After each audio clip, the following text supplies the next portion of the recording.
नमस्कार भक्तों, संस्कार भक्ति चैनल में आपका स्वागत है। तो आज मैं आपको सुनाने वाली हूँ श्रावण मास महात्म्य का अध्याय 5। तो चलिए शुरू करते हैं। भगवान शिव बोले, हे सनत कुमार, इस श्रावण मास में एक लिंग की स्थापना से ही भक्त को मेरा सामीप्य प्राप्त हो जाता है। भगवान महादेव जो कामदेव के अति भयंकर दुश्मन है, उनको 16 प्रकार से उपचार करते हुए ओम नमः शिवाय मंत्र से पूजन करना चाहिए। तत्पश्चात गृह यज्ञ के उपरांत उद्यापन करना चाहिए। तब हवन के पश्चात ब्राह्मण को भोजन कराएं। ऐसा करने से अकाल मृत्यु नहीं होती तथा इस मास का व्रत धारण करने वाली स्त्री बंध्या नहीं होती। यह व्रत सारी विपत्तियों को हरने वाला तथा रोग और ताप को दूर करने वाला है। यह ऐश्वर्य में भी बढ़ोतरी करता है। श्रावण मास में पंचामृत से अभिषेक करने वाला मरणोपरांत शिव धाम में एक कल्प तक वास करता है तथा वह श्री भगवान सदाशिव को भी अत्यंत प्रिय होता है। इस मास में चावल का सेवन वर्जित है तथा हव्यान्न भोजन करने वाला तथा अनंत धन्य सामग्री की अक्षय निधि पाता है। पत्तल पर भोजन लेने वाले को स्वर्ण का पात्र मिलता है तथा सांप को छोड़ने वाले को शाक कर्ता पद मिलता है। भूमि पर शयन करने वाला कैलाशवासी बनता है। मुहूर्त में स्नान करने वाला पूरे मास का स्नान फल पाता है। इंद्रियों को काबू में रखने वाला जितेंद्रिय बनता है। वह इंद्रिय जन्य फल की प्राप्ति करता है तथा स्फटिक मणि, पत्थर, मिट्टी और मरक मणि से बना एवं स्वयं बनाए हुए शिवलिंग अथवा चंदन, मक्खन या किसी और विधि से बनाए हुए शिवलिंग की मात्र एक बार पूजा करने से 100 ब्रह्म हत्याओं का पाप नष्ट हो जाता है। सूर्य ग्रहण, चंद्र ग्रहण या किसी सिद्ध क्षेत्र में 1 लाख जप करने से मिलने वाली सिद्धि श्रावण मास में केवल एक बार जप करने से मिल जाती है।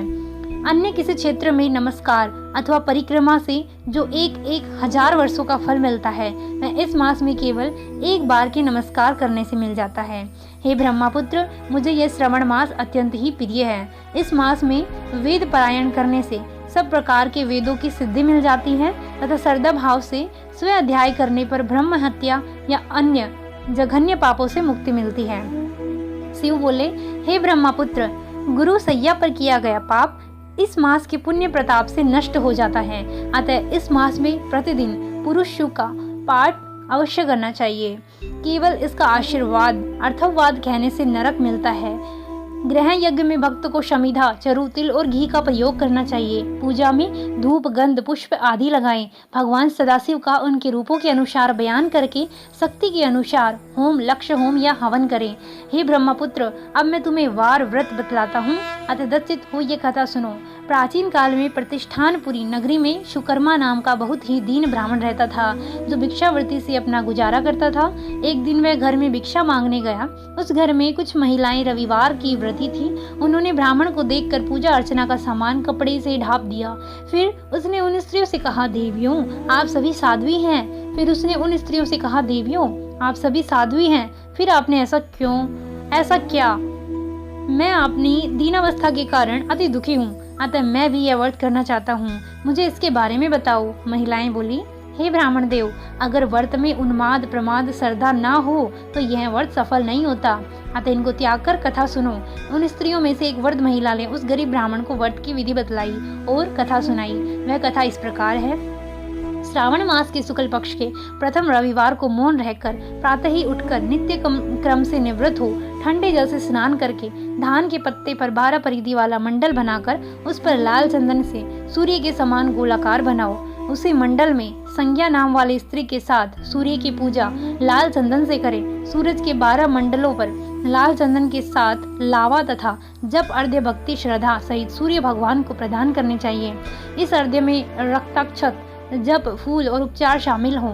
नैवेद्य के लिए नारिकेल, बीज, खांड, शक्कर के साथ सूर्य मंत्र का जाप करें। स्तवन में नमस्कार के लिए भारे मंत्रों का प्रयोग मिलाएं और 12 बार प्रदक्षिणा करके 6 सूत को एक जगह एकत्रित कर उसे 6 ग्रंथियों से युक्त कर दें। उसे श्री भगवान को समर्पित कर गले में बांध लें। 12 फलों वाला सूत्र विद्वान ब्राह्मण को दान कर दें। इस व्रत विधि को गुप्त रखें। हे सनत कुमार, इस प्रकार व्रत करने पर निर्धन भी धनवान हो जाता है, संतानहीन संतान पाता है, कोढ़ी स्वस्थ हो जाता है, कैदी को कैद से मुक्ति मिलती है, रोगी रोग मुक्त हो जाता है, मनुष्य की समस्त मनोकामनाएं पूरी होती है। हे सनत कुमार, कुमार, इस संसार में प्राणी जो भी अभिलाषा करता है वह पूरी होती है। श्रावण मास में रविवार की जितनी भी संख्या हो उतने ही व्रत करने चाहिए। व्रत से पूरा फल चाहने के लिए उद्यापन करना अत्यंत ही आवश्यक है। व्रत विधि जानकर ये ब्राह्मण अपने घर गया। घर आकर उसने अपने परिवारजनों को व्रत विधि कह सुनाई। उस व्रत विधि के श्रवण मात्र से ही ब्राह्मण की दोनों कन्याएं अति रूपवान हो गई। लक्ष्मी देवी भी उस ब्राह्मण के गृह में आकर वास करने लगी। इस प्रकार वह दीन ही ब्राह्मण कुबेर के तुल्य धनवान हो गया। एक दिन नगर नरेश के रास्ते से गुजरते हुए दोनों कन्याओं को खिड़की में देखा तो वह उन पर मोहित हो गया। तब उसने अपने के पिता से उन दोनों कन्याओं से विवाह की इच्छा प्रकट की। ब्राह्मण ने भी प्रसन्न होकर उन दोनों कन्याओं का विवाह नरेश से कर दिया। वे दोनों कन्याएं भी नरेश को पति रूप में पाकर मन ही मन बहुत ही प्रसन्न हुई।